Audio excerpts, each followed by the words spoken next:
আসসালামু আলাইকুম। আশা করি সবাই ভালো আছেন। ফাইনালি একটা বড় সিদ্ধান্ত আমাকে নিতেই হলো, আর সেটা হচ্ছে চাকরি ছেড়ে দেয়া। তো চাকরি ছেড়ে গ্রামের উদ্দেশ্যে রওনা দিছি। এখন আমি আছি পদ্মা সেতুর উপরে। এই যে দেখুন, এখন পদ্মা সেতুর উপর দিয়ে আমাদের বাসটা সামনের দিকে চলে যাচ্ছে। তো আমি এখন গ্রামে চলে যাচ্ছি। তো গ্রামে চলে যাওয়ার পর আমার প্রথম ইচ্ছাই হচ্ছে একটা ফার্ম করা। তো অনেকের সাথেই কথা হয়েছে ফার্ম করার ব্যাপারে।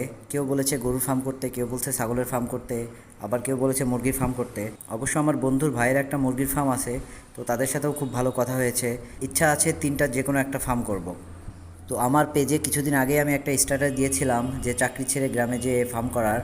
তো সবাই আমার জন্য একটু দোয়া করবেন, আর সবাই একটু সাজেশন দিবেন কোন ধরনের ফার্ম করলে ফার্মটা ভালোভাবে রান করা যায়। তো সবাই একটু পরামর্শ দিয়ে সাহায্য করবেন। তো ঢাকা থেকে আমাদের গ্রামের বাড়ি আসতে প্রায় 3.5 ঘন্টা লেগে যায়। বাড়িতে আসার পরে আমি বাইরে যাওয়ার জন্য রেডি হই এবং আমার ওই বন্ধুর ভাইয়ের সাথে দেখা করার জন্য বের হয়ে পড়ি। তো গ্রামের বাড়িতে আসার পরেই ছাগলের লড়াই দেখতে পেলাম।